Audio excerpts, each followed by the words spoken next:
Okay.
A library presentation.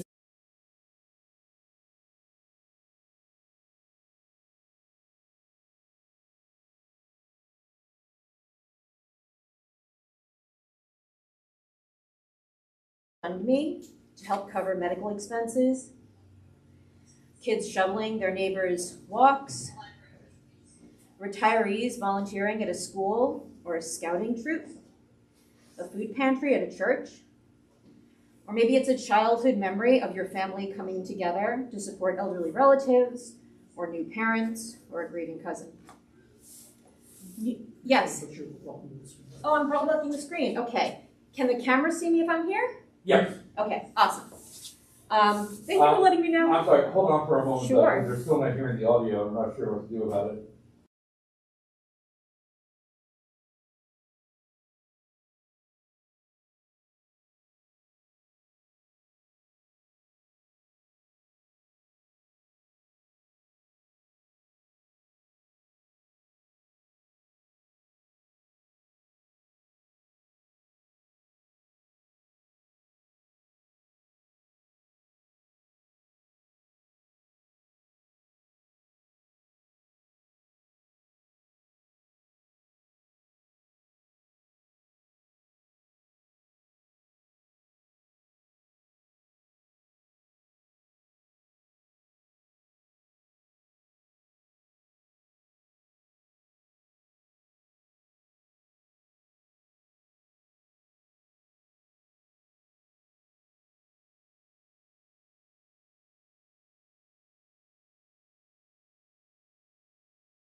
Okay, how about now?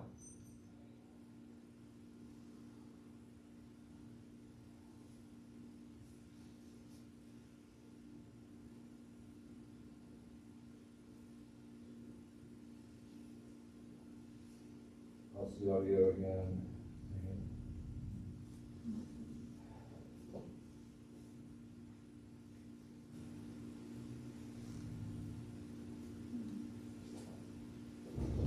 Okay, so again, everybody can hear me now? Please chime in if you can.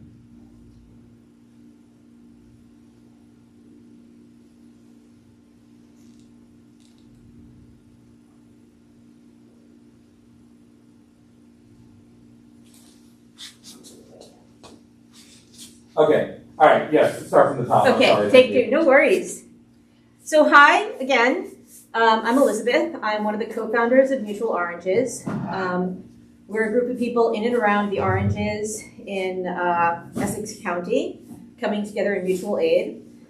We started with our first public event at East Orange Library at the beginning of this year, and we're delighted to be wrapping up here at another library presentation. So Mutual aid is not a phrase most of us heard growing up. But there's probably a picture, an image that came to mind the first time you heard the phrase. Maybe it's a GoFundMe to help cover medical expenses, a food pantry at a church. Maybe it's kids shoveling snow for their neighbors.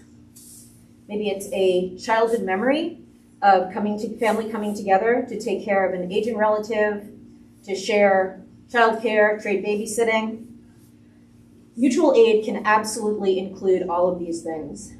It is about regular people coming together to cooperate and help each other overcome day-to-day struggles. It can include sharing money, books, tools, gardening supplies to help each other get through financially hard times, sharing our knowledge and skills, or coming together to learn new skills with each other.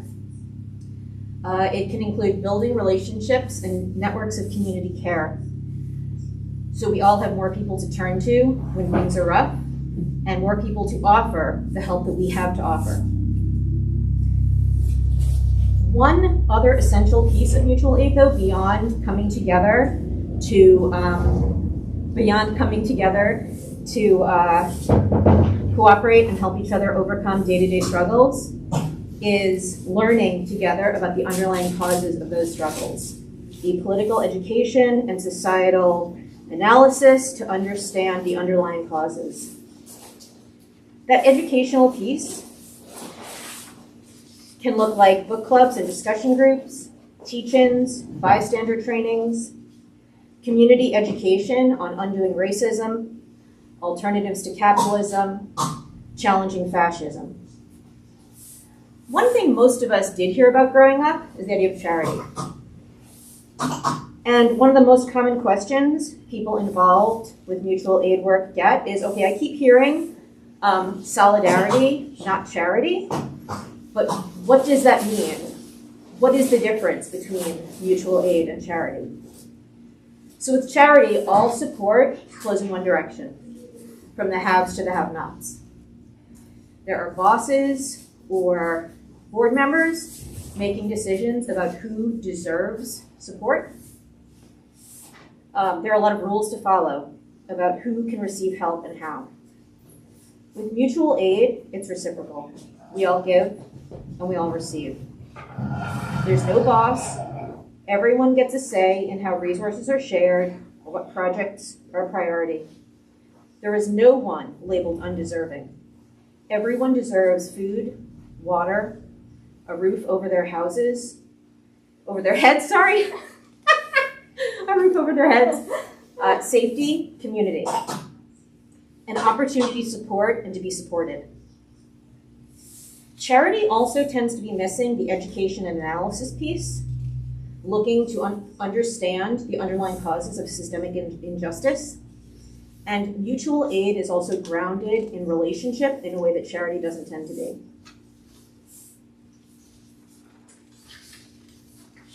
The history of mutual aid. So the term was coined by Peter Kropotkin. He was an anarchist philosopher in the early 1900s. And he argued that it is cooperation that helps humans survive this long, not competition. That the history of human culture is a history of mutual aid, of working together to care for each other and meet each other's needs.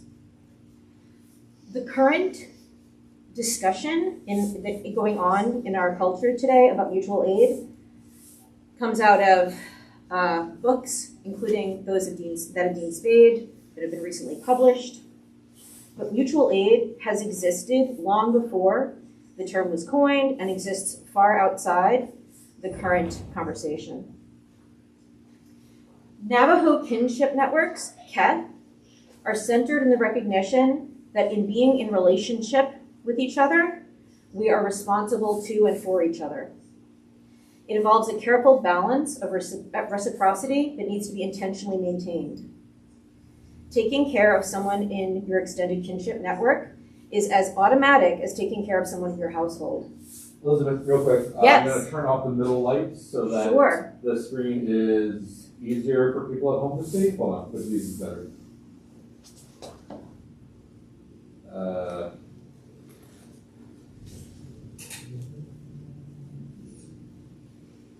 Actually, I think the middle light on, the other one's off. It's hard to say. No, the other way. Okay, Okay, great. Thank you so much. Sorry. sure, and it's okay. So that was Navajo Kinship Networks. The Free African Society of Philadelphia was founded in 1787 by a group of free black men to provide support for free Africans and their descendants. This included enslaved folks who had escaped slavery, folks who had been freed from slavery in the years after the Revolutionary War, and refugees from the Haitian Revolution. The society offered education and apprenticeship to young people, social and economic guidance, and medicinal care. With every wave of immigrants to the U.S., there has also been a wave of mutual aid organizations and fraternal societies. The Ancient Order of Hibernians, founded by Irish Catholic immigrants, the Sons of Italy, founded by Italian immigrants, Landsmannschaften, founded by Jewish immigrants. Societies often helped families start businesses, provided assistance when family members were injured or killed on the job, and helped with funeral expenses. In the 1980s, the PWA Coalition was formed by folks living with AIDS. At the height of hostility and discrimination towards people with AIDS, the coalition offered housing, food, and community to people who'd been rejected and abandoned by society, by the government. And of course, one of the most well-known mutual aid endeavors is the Black Panther Party's Free Breakfast for Children's program. Founded in 1969, it was based on the assertion that kids would do better in school if they started the day with a healthy, filling breakfast. The BPP's survival programs also included health clinics and freedom schools, directly addressing issues of hunger, class oppression, and racism. So we talked a little about what mutual aid is and isn't. We talked a little about some of the examples throughout history. And you might be thinking, okay, I get the theory, I get the history, I'm in, but where do I start? So you start where you are. You start with the communities you're already part of. You start with the communities you're already part of. Your workplace, the block you live on, your group chat, your church choir, your board game group. What unmet needs are you and your community experiencing? Food insecurity, transportation needs, childcare, support dealing with healthcare and insurance companies, home repairs, loneliness. Reach out to your community to see who's interested in joining you. And you know your community best. Do you think they'd be interested in coming together to read a book or an article about mutual aid, to watch one of the videos on the Shareable website? Or do you think they would respond better to a call to direct action and immediate action? Aging alone sucks. What can we do to support each other to help it suck less? And let the political analysis grow from there. Why are so many people aging alone, and what is it about our society that makes it suck so bad?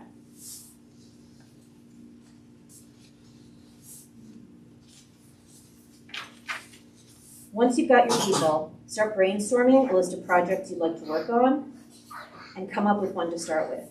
There are so many needs going unmet, and it's so energizing to be surrounded by people who are like-minded, like, yes, let's make change. It's going to be very tempting to start everything at once. I strongly encourage you to pick one to start with, because that will let you have an early success, and you can then learn from what went well, what you want to do differently next time, and use that success and satisfaction and energy to keep growing sustainably, rather than letting your early energy peter out in a dozen different directions.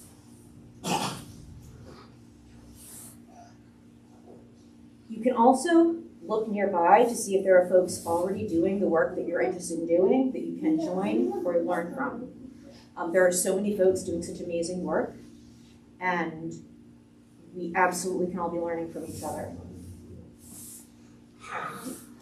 One of the hallmarks of mutual aid is that decisions are made by and in community. Sometimes that means voting a majority rule, but more often it means consensus-based decision-making. Consensus, really quick and dirty definition of a consensus, is it is when the group talks and listens and keeps working together until we come up with a plan that everybody's willing to try. Consensus can feel complicated and scary if you haven't done it before, but going with a consensus-based decision-making structure is likely to make the final decision stronger, and it's likely to make the community stronger. Another important piece of mutual aid, community building and connection, are as important as the practical projects. Build rituals together. Get to know each other as individuals. Remember that everyone wants to feel seen, accepted, and needed. And grow from there in reaching the larger community with events that emphasize both the work that you want to do, changing the world, and the connections that you're making with each other. One last note before we shift into our next piece, and that's laying a solid foundation for a mutual aid group. That involves a lot of things that go beyond our conversation today. Setting shared values and community guidelines, deciding on your approach to conflict resolution, compassionate communication, and de-escalation, considering how to work with different communication styles, ask versus guest culture, people who prefer text versus spoken communication, keeping access needs in mind to make sure to include as many folks as possible by offering hybrid options, accessible locations, masking at events, and so on. You don't need to have all those pieces in place at the beginning, but if you keep them in mind as you set things up and as you grow, it'll make for a stronger, more resilient, and more inclusive community. Yay! Thank you. And if you're interested in connecting with us, this is our link tree, which you can also get through the QR code. Yeah.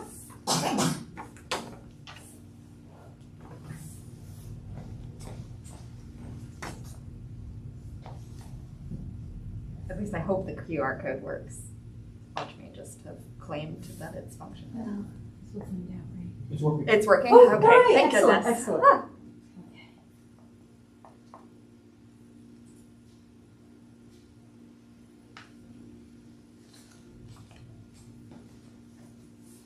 There's your website. Excellent. Yeah, great. Okay. Wonderful. Okay. So with that, And I think we're passing to. I want to connect with people to share like resources and stuff. I want to start not one but two innovative homeless shelters Awesome. wow. Awesome. in which people can stay as long as they want instead of just staying one night and getting kicked out again. You know? Yeah. Yeah. Were you interested in starting the homeless shelters? Well, this is going to sound cuckoo a little bit, and I don't know when I'm going to be able to afford it because I don't know when my real estate career is going to take off or anything. But there's encourage this. you to keep your mask on. Oh, Thank you. all right. I just want to make sure everybody can hear me. So. I can hear you back here. So. Yeah, we can hear you. Anyway, basically, there's this section in Woodbridge called the Kearney section, it's just like a small section that used to be a small town in the 1920s, and there's a small church there that used to be my grandmother's church because her father was the pastor. It's abandoned now, and they don't know what to do with it. I'm thinking we can have like a community of for a whole entire community for homeless people with a church right there in the community. That's a good idea. I think we've seen similar attempts in New Brunswick and to varying degrees of success. And I think I was involved a bit with some of the early stages where stuff in Trenton trying something similar. So if you'd like to speak more on that later, I'd be up for speaking further. I know Patterson, there were some attempts. There were a few attempts in Philly. I remember one that succeeded in Burns Community Land Trust. Let me follow up on that. It will connect into where we're focusing in regards to our retreat. So we well, let's follow up on, I guess, the prior discussion on what mutual is more generally. In regards to our committee, we focused a lot on solidarity and solidarity formation between different communities that are already existing. A lot of existing mutual aid historically is very effective when it's done within a particular community. For example, a lot of the prior examples were a particular ethnic community or a particular worker demographic, a particular segment where there's already a lot of that connection, and that's often historically where mutual aid is formed. The recent trend of mutual aid over the last 6 years or so has been one that's been more intentional, and this provides us a lot of opportunity in regards to connecting between communities rather than just existing ones. There have already been such connections in the past, for example, connections between labor groups and tenant groups. One good example is in the 1930s, during the period of the Great Depression, there was a lot of attempts at mutual aid because that was the only method to survive. Between unemployed workers, some of the still remaining unions that were more radical, and some of the tenant councils and tenant unions that started to form in that period. They would do things like try to block foreclosures, do anti-eviction blockades. And that kind of mutual aid work was in a very difficult situation. They were risking against the police, but because of mass power, and they still were relying on existing communities, for example, existing community of tenant farmers, existing community of workers. They were able to get together and prevent someone from having their home be foreclosed because a neighbor would pitch in and then they would buy out the house, and then the workers as a group would threaten anyone coming in if they are going to take this person's house away, and then that way one person would be able to buy it and give it back to the original. So a lot of these existing examples of mutual aid, all the way back to like the 1600s with the compagnons in France to like different mutual worker benefit societies across the world, are in existing communities, and we're hoping to push further beyond this to connections. And this is where we ran into some of the issues that you mentioned before, is that going into many different directions at the same time will lead to risk, burnout, and so we refocus on building connections one at a time. We started at the height of the COVID pandemic, and we had those same considerations. How do we do this as solidarity, not charity? How do we build within communities? How do we build a strong community? How do we build between communities that already exist? For example, in this area in Central Jersey, it was a bit too ambitious maybe to do the entire region as a whole, but there are significant populations of Latin workers, significant populations of Chinese workers, of Filipino workers, of Haitian workers, and of domestic English-speaking white workers and black workers. And there's like some areas there's a connection, some areas there's some like low-level racial tension, some areas there's like higher-level conflicts and stuff like that. And so trying to bridge these gaps and going to existing groups that already do mutual aid and other work as well is part of what we try to do to varying degrees of success. And we'll get a bit into it. The basic goals at the start, at the very beginning, were the same as most mutual aid groups. During the pandemic, it was reactive to the conditions of people getting laid off or people losing work, providing immediate groceries, immediate concern, hygiene matters. And so we ran into that issue where we speak about mutual aid and then we end up doing what is very similar to charity, that there is mutual aid amongst people who have the time to dedicate to it, but then the community being served are not themselves getting involved in a mutual sense. And so we started trying to get past this, and especially 2021, we had a bit of time to slow down and think. People started returning to work, our capacity dropped, and with capacity dropping, we had to think about how to be more efficient. We started looking to existing community organizations already doing mutual aid. One good example is groups that are more focused in, say, I'll give one example is the Latin community. There are a few groups that do immigrant rights stuff like Cosecha, a few groups that do labor concerns like Lazos and New Labor, and many of these groups do mutual aid more organically, similar to the Italian and the Jewish and the earlier examples discussed, is they already do mutual aid within their existing community. How can we connect these different groups that are doing mutual aid to work together more, to work between different communities beyond just particular ethnic enclaves? And so that was what we tried to do. Again, varying levels of success. We worked with a few Filipino groups like the Bayan Network at various points. We worked with the Latin population. Different challenges start to arise when you do this is run into language barriers. People who have the language skills start to be way more employable in terms of when the pandemic ends, they return to work. And so tactics had to change. A number of things that groups will do at the start for mutual aid, what can you do to start? You can do grocery deliveries like what happened during the pandemic, but that's very resource intensive. Good starting options are clothing swaps, brick-like clinics, tablings where you hand out items and groceries in a group so that way it's more centralized, and having conversations with people, just doing that initial outreach, canvassing, outing, whatever you call it. A lot of different groups have tried different approaches for this, and it works well at getting feedback from what the community wants rather than presuming it from the start. It might be easy at the start, okay, everyone needs groceries, but afterwards, what are the concerns? We found out for example, in New Brunswick, the concern that comes up a lot is jobs. And that's something we can't really provide as a group of like, just like community activists. The next thing was housing concerns. And so that is something that can actually be addressed more easily. And so we started connecting more in regards to tenant organizing. And this meant looking into working with Central Jury Legal Services. So groups that are institutional but are willing to work with more grassroots organizations, looking to like the connection between institutional and non-institutional, and then building that power long term. Other matters is attempting to become more efficient, but I guess those are not as important for the matter of general like one-on-one mutual aid. So I think I went through most of the successes. This is more like the internal side of things, but in regards to things to consider for groups trying to do mutual aid from the start is looking into what groups already exist, not even in mutual aid particularly, like labor groups, churches, schools, institutions. One good example for, say, like the earlier homeless concern was we ran into a situation in New Brunswick where there was a Code Blue shelter which was being run for like the homeless when there were conditions under 32. And as you mentioned before, they would kick people out when it went above it. Like so, in the morning it would slightly rise a bit, and so we would instantly get kicked out. And so, people from the mutual aid groups, people from other mutual aid groups like Hope City Socialists, got together, tried to petition and push, and a few angles can be approached. Like we approached it by directly going to city council and like pressuring, trying to get the media involved. That didn't work. We tried going the other route of getting church groups involved, like playing the churches against the city. This is something that goes a bit beyond like the role of what mutual aid is doing sometimes, but like it's connected. Like you do the political education. What do you do after you do the education? You start doing the organizing work sometimes. And it worked out to a degree. We managed to get the city to agree to shift the shelter to the churches instead.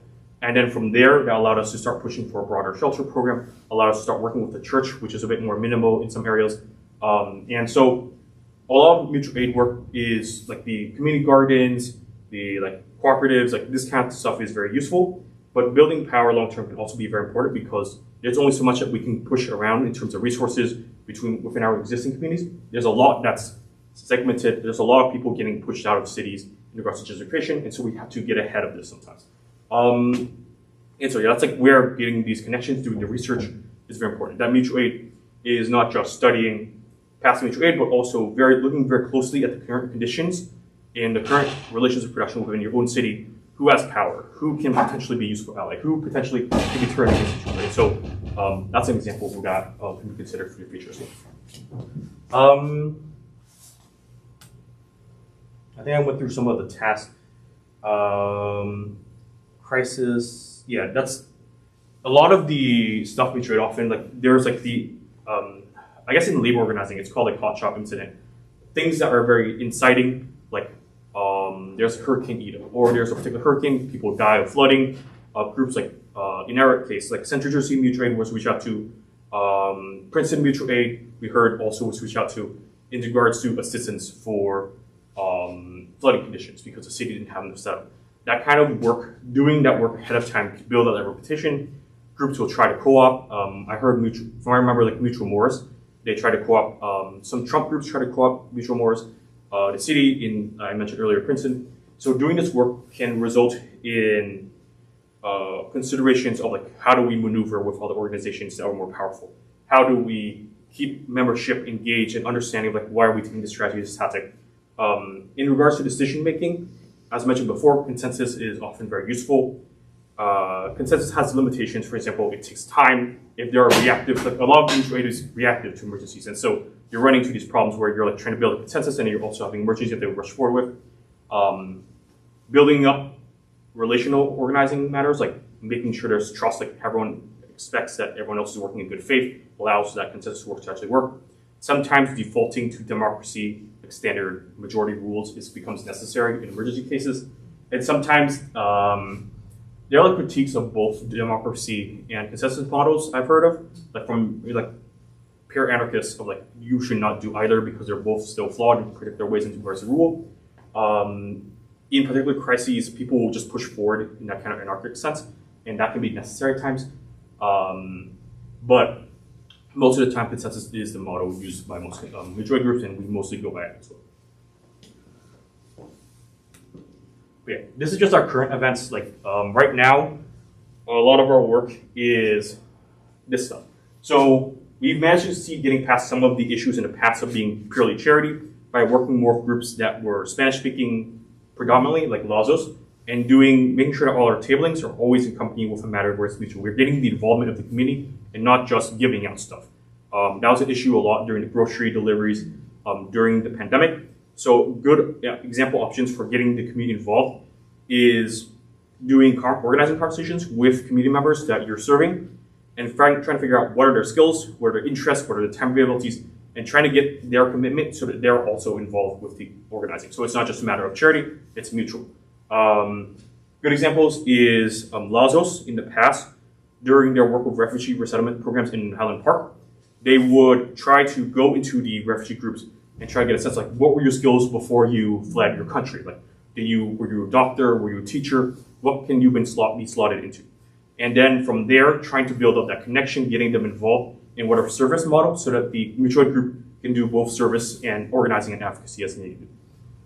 Our past work more recently has been also responsive to, again, more recent crises. We do know your rights trainings at the mutual aid tablings. We do tenant right concerns at the mutual aid tablings. People aren't going to work because they're scared of ICE, and so they don't have enough money to pay rent, and so that becomes a matter of both housing and labor concerns on top of general mutual issues.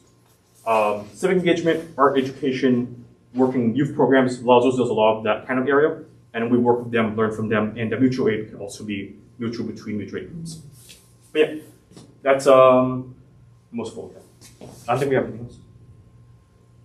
Just like hopes and goals. I think this is not as needed right now. Yeah. So yeah, that's any questions, comments, or like, and if you'd be interested in getting more involved, we work with Central Jersey DSA as a committee, and we work with a lot of our groups as well. So in the past, there was a 2022 Solidarity Convention, I believe, in Highland Park, and all the groups, like a bunch of mutual aid groups across the country, across the state, came together, like Brick City, Mutual Moors, Jersey City, Food Up Bombs, Princeton Mutual Aid, and Central Jersey Mutual Aid. And from there, like connections are still like they kind of frayed over time. People get tired, burnt out, but we still stay in touch with all the groups, exchange tactics and stuff as well. Felix, for the folks on YouTube, could you say the URL of your website? Sure. So they could type it Wait, in do we have a themselves? URL? Just keep it up for a few more minutes, please. Sure.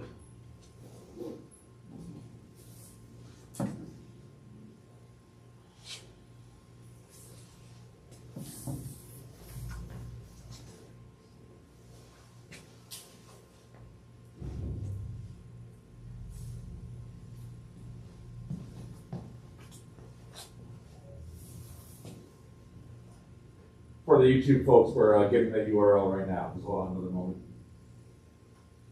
Does the next group is presenting the? I think it might just be us. Oh, okay. I was wondering if we want to, the four of us can put there and do a panel. Sure. If that works for you all. Yeah.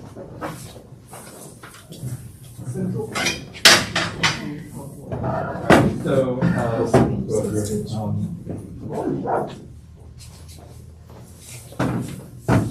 All right, will you tell me that again?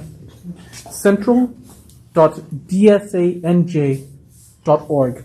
All right. Great. Yeah, hold on.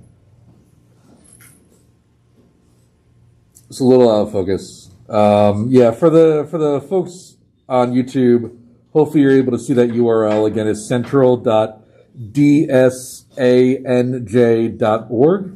Just like you see DSA on the screen there, it's dsanj.org. And then Elizabeth, somebody had asked the URL that you had up on your last frame, if you could read that out loud. Absolutely. So that can be cool.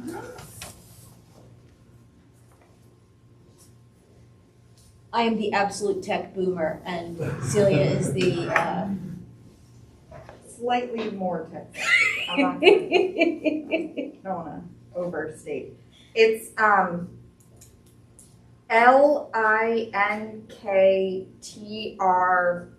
linkTR.ee, like the link tree / mutual oranges. Great. And I'm just going to type that into the chat also. LNKTR.ee/mutual oranges. Perfect. Let me see. What was the link again? Central.dsanj.org. I'm gonna put. Let me see if it links back in. So I put 2 links on the screen. There we go. Perfect. Oh, awesome. Thank you. Ariel. So do we want to start by telling our group's origin stories or by opening the floor for questions? What kind of, y'all have thoughts? And if anybody on YouTube has any questions, please feel free to type them in the chat, and I'll read them out loud for you. There is a delay of almost 30 seconds, but I'm sure we could get around it. I will start by introducing myself because I did not before. Sorry but about that. It's all good. My name is Celia. I am one of the core group members of Mutual Oranges. I came on board right after that first interest meeting. So I haven't been around quite as long as Elizabeth, but I've been with the group for a while. Yeah. And Do you I'm have an Elizabeth. email address or a phone number I could reach you at? Yeah, I think you can just try the Mutual Oranges at proton.me. And what was your name, ma'am? Elizabeth. Yes, just want to know the names of the people that were here today. Sure. But yeah, I'm Elizabeth. I'm from up in Belleville in Essex County. And Felix from New Brunswick area. Do most of my organizing in New Brunswick, Trenton, Bound Brook, and Edison. Is that an email address, mutualoranges@proton.me? Yeah, Yes. that's one. Yep, that is our email address. Oh. Central, and then centralgsn.org. I think I got. There's a contact on the site. What was your name, sir? My name's Felix. Felix from. New Brunswick. From Central Jersey Mutual Aid. any questions, friends? Just want to make sure I have all these things. I'm going to need some mutual aid resources for my homeless shelter plans. So I would love to hear both of y'all's origin stories, what drew you to mutual aid. So for me,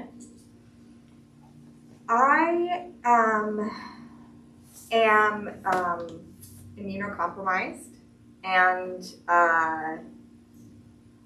as many folks in the disabled community have also experienced, my world has really shrunk since the pandemic was declared over. Despite that political decision, it is not medically safe for me to be out and about living life the way that I was pre-2020. And most organizing spaces that I used to be in, and most communities that I was a part of, including some of the left-leaning spaces I was in, all abandoned precautions. And so I was in a position where I was having to decide whether or not to potentially severely compromise my health to engage with organizing, or basically just become totally isolated.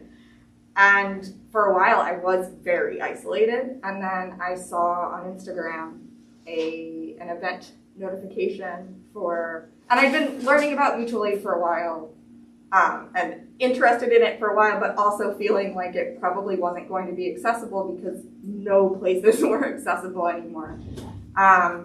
And I was scrolling and I saw an event notification for the Mutual Aid 101 at the East Orange Public Library, and I live in Maplewood, so that's right in my neck of the woods.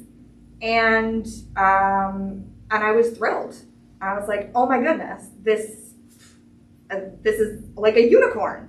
And so I got plugged in because I was interested in mutual aid, and also because I had virtually no community anymore because it had all kind of atrophied after the declaration that the pandemic was over. So it was kind of out of necessity and kind of out of interest. And I've said this a couple of times, but I feel like it has been life-saving for me. I have gotten a lot out of the work that we've done and the ways we've been able to support other people, but I also personally have immensely benefited from the community and support and connection that I've gotten as a member of Mutual Oranges.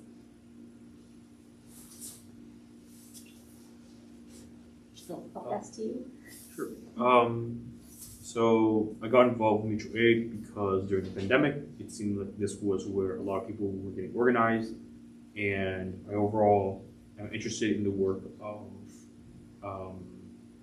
building connections between different groups that have like similar interests in regards to working class interests, in regards to those that are exploited, oppressed, and so this was the main concern. I think one thing I noticed a lot, and it kind of follows from what you were mentioning earlier, is that people are good at caring about things for short periods of time. The most difficult thing sometimes is the consistency and follow-up. I see this for myself, see it in others, I see it in general. It's like something that's very difficult to do. One thing I noticed, even before getting involved in mutual aid, around 2020, you saw a couple of months, there were people who were like, everyone was quarantining, there was all that focus. And then it stayed within professional spheres, it stayed in existence for longer, until like maybe around mid-2021. That is not also very location to location. But when it came to a lot of working class people, they kind of just had to go back to work no matter what. And so they lost interest in keeping this up. Like if you went out on the streets in New Brunswick in say even August, nobody was wearing masks. It was already within a few months that people just kind of didn't care about it as much. Like they still took risks, but they were still getting sick from it. They were getting sick at work. There wasn't enough PPE. There were a lot of risks of like, insufficient ventilation at workplaces. But people, even when it comes to their own safety, stop carrying out certain because it's pretty exhausting sometimes. I think that might be like that mental fatigue, and almost all organizing runs into that same issue of the most effective organizing is one that has follow-up, that has consistency, that can last throughout years, decades of work in order to build towards people's interests. But it can be exhausting, and so often it is good at, a lot of organizing and activism instead is good at reacting to particular situations and then falling apart after the worst aspects of the situation are dealt with. But yeah, that's how I got involved. I'd like to ask, this might have been on somebody's slides, and forgive me if it was, with the current state of immigration, whatever you want to call it. I was going to say crackdown, but it's so much more severe than that.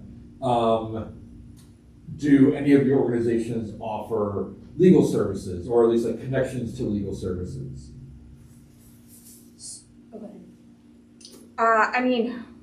No, we don't offer legal services. I work at a public defense organization, and I have for the past 9 years in Manhattan. So I know a decent amount about some criminal legal things, and I know some about some systems and systems of detainment. Also, my dad is an attorney, and so sometimes I have connected him with folks. But we also have been making an effort to identify and connect with organizations who are able to either provide that or more directly connect folks. Felix mentioned COSEDGA earlier. We've been working with them a bit on something that has nothing to do with legal things, but that's a long-winded way of saying, no, not right now, but it's definitely something that we're thinking about. I think for us, it's a similar situation. We don't ourselves provide legal services, but we do work with a lot of groups that do. For example, one of the big difficulties of the current situation is that the administration is using areas of, well, I mean, first off, they're ignoring the law in a couple areas, but where they are caring about the law, they're using areas that require specialty in both immigration and criminal justice matters. Like, not all lawyers are trained in both. Most specialize in some area, and then they might have multiple specialties, but that particular specialty, people are getting overwhelmed. The groups we do work with that have that specialty are groups that have a specialty in organizing matters, or Cosecha, Resistencia in Mercer area, New Labor in around New Brunswick, and Lazos. Groups that are legal aid specifically would be AFSC, American Friends Service Committee, the Quaker organizations up in Red Bank and Newark. They have a number of lawyers that help with immigration concerns.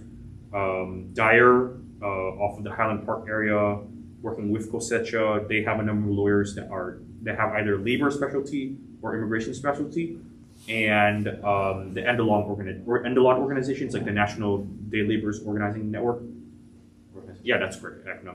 They also have lawyers. So we work with these three organizations. Yes, and then Lazos work with a few others, and we sometimes connect people to Lazos when it comes to legal aid concerns, especially Spanish speakers. So that's another area, is like trying to find the right lawyer who is also bilingual. Yeah, as needed. Immigration, okay, I think is the immigration firm they use.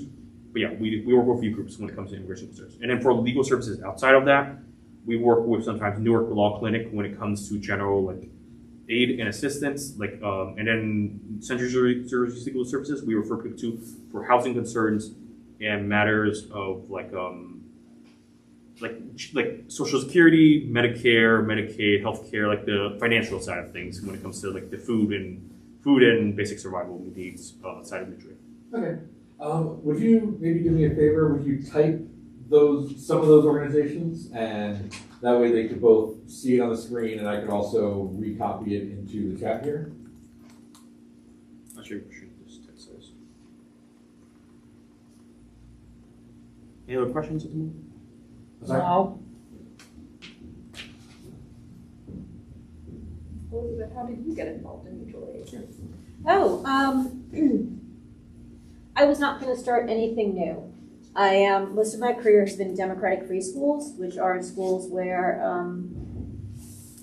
the students are free to choose how to spend their time, what to learn, and are part of the decision-making process. They're inspired by the anarchist schools of Spain. And that was enough for me. I was not starting anything new. I was not getting involved in any new endeavors. And I started attending events that Mutual Morris did.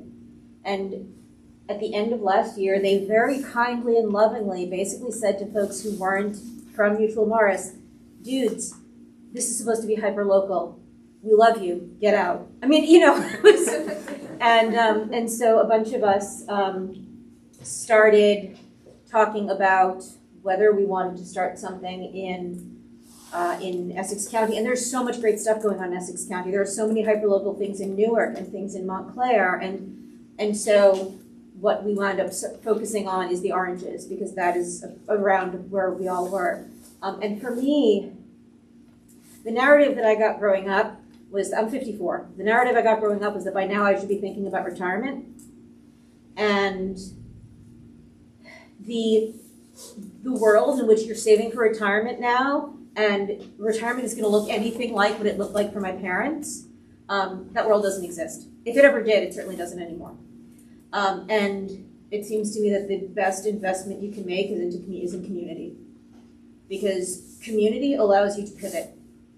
If it's fascism, if it's climate emergency, if it's a pandemic, if it's whatever it is, the collapse of the economy, whatever it is, if you have community, you can pivot and you can figure out how to get each other through. And so that's what drew me to Germany Mutual Aid. That is awesome. That also just made me think of a recommendation that I have for folks who are potentially interested but feel totally like out of their depth still. And this is one of the things that we did as a group. We're still a very young group, but one of the things that we did was together we read and then discussed mutual aid, Dean Spade's mutual aid.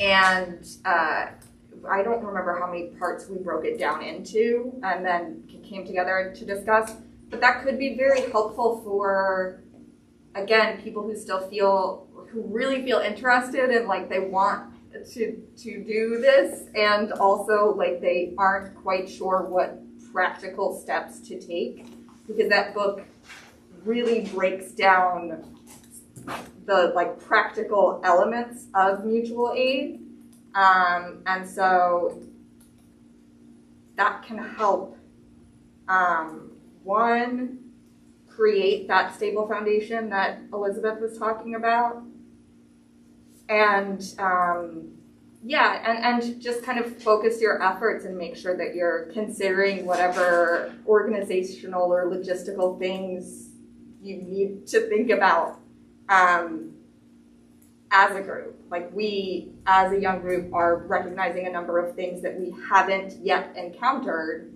and are now having to build processes and protocols for, like finances. Like there are a lot of things that you don't necessarily think about, and so it is really helpful to lean on the resources that already exist, be that written or other forms of media or other groups that might be willing to provide sort of mentorship type stuff, which Mutual Morris has been doing for our group, which has been really lovely. But that can be a great starting place, and you don't have to know anything. I think that's something that's come up for me a bunch in this imposter syndrome, which is, I think is, as a millennial, I think that's baked into so many aspects, the fibers of my being. But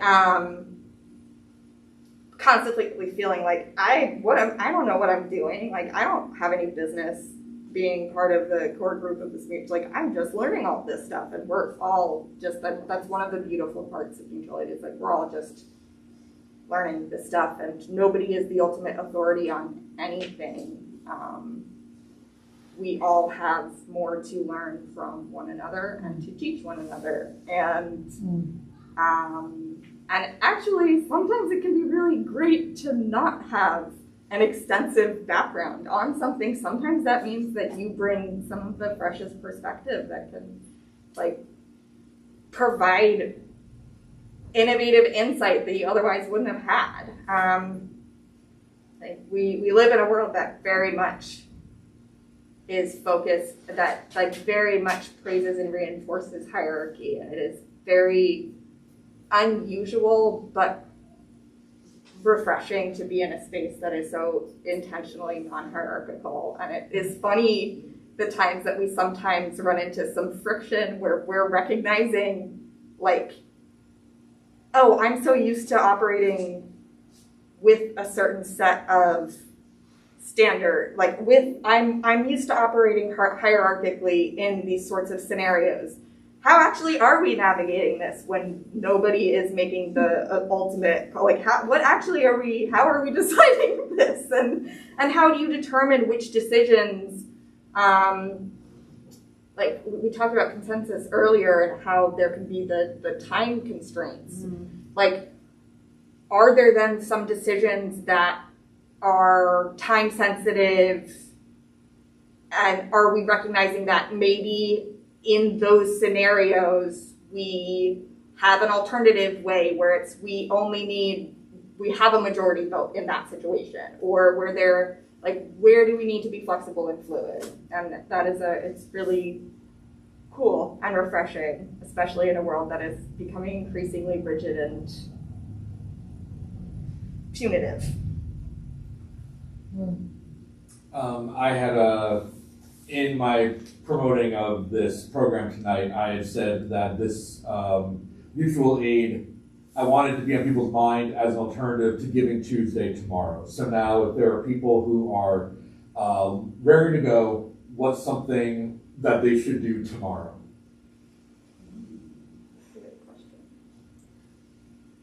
I mean, I would say write your elevator speech. Write your 3-sentence thing and start telling everyone you work with, everyone you in your family, hey, I'm interested in getting started with mutual aid.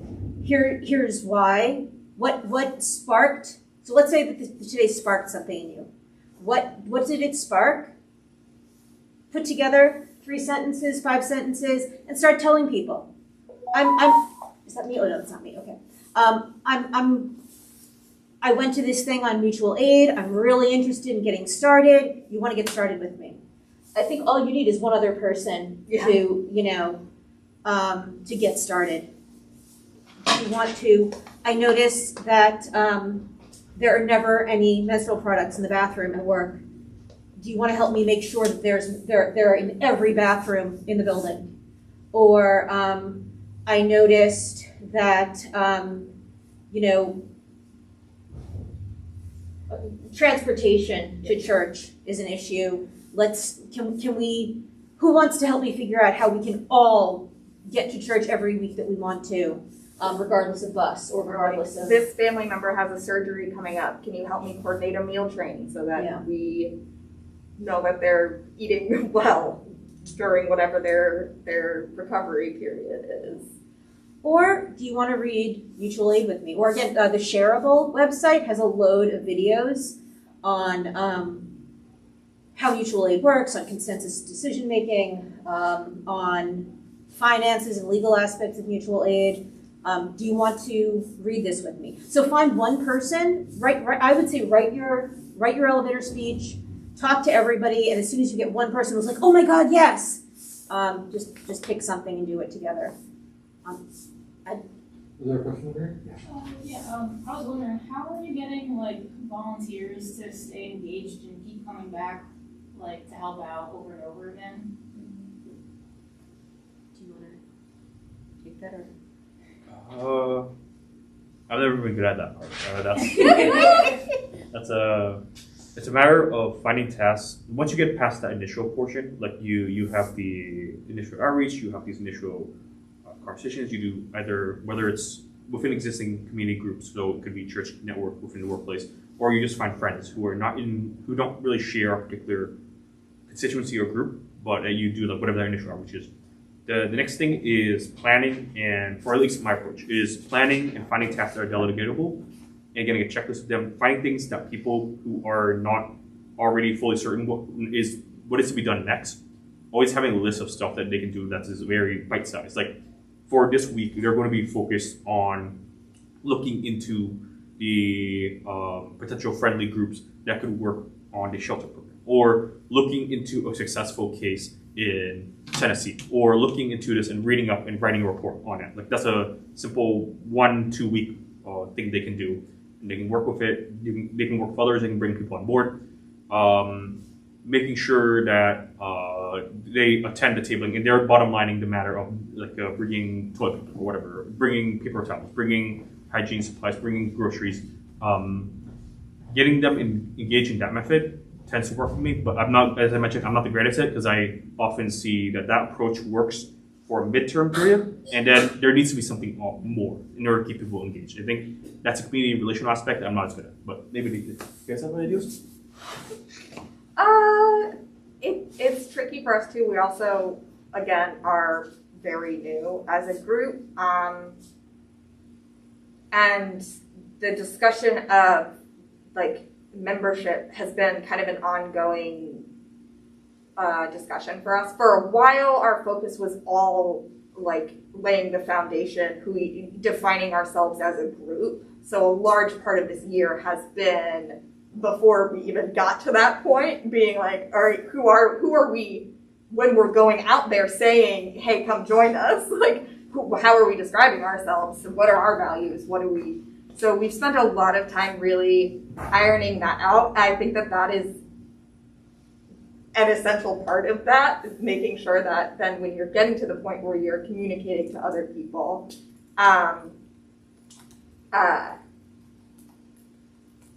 we have found, I mean, we've been throwing things at walls. So we try like different platforms. So we'll send messages out on like Discord and Signal and text messages and email. We have a mailing list. We just created an Instagram and we just created the link tree. So hopefully that will help with some stuff. We created a new membership interest form that has links to some of our our core values and some of our like decision making and procedural stuff, so people get a chance to learn a little bit about us as a group. We at one point had a core group member who was much more socially inclined than Elizabeth and I are, and she would individually reach out to our community members when we were planning something or had a big decision or wanted input from the general group. And we generally found that it was most successful when we had the capacity to have someone individually reaching out to our community members and asking for them to weigh in on things. We currently do not have the capacity to be individually reaching out to our community members, but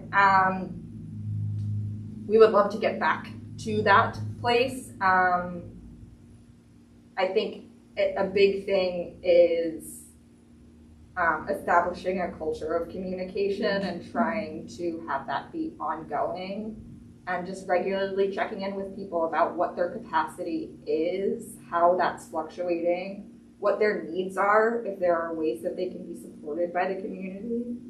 And I think also just gently shepherding everyone, including yourself, into a space where you're more comfortable receiving support as well as giving support. I think once I recognized how much support I was also receiving from the group, I felt hooked in a different way. Great. All right, I think we are going to wrap it up. I very much appreciate all of you being here, so thank you so much. I think this information was great, and I hope that everybody here and on our YouTube audience have some ideas about how they can just better their communities. I think we all need that right now. So thank you all again. I will, in a moment, put the camera a little bit closer to the screen so anybody at home can see the information that's been typed on there. So coming up at the Edison Library, this Sunday, there is a Latin duo named Serenata from New York who are going to come in and perform. They were supposed to be here in October and we had to postpone for that state of emergency. So this is that same group that was advertised back then. I think I'm not in the camera. Who cares? Next Monday, we have a documentary about the marijuana industry and people who had been arrested for selling or possessing and are now kind of locked out of the legal industry and who are trying to become a part of it again. And the week after that, we have Hanukkah Around the World, an interview with an Ethiopian woman and her celebration of Hanukkah. And this Wednesday, our Broadway themed movie is Some Like It Hot. Thank you all very much. Thank you for everyone at home, their patience with all the audio situations. And thank you all again. Everybody have a good night. Thank you. Thank you.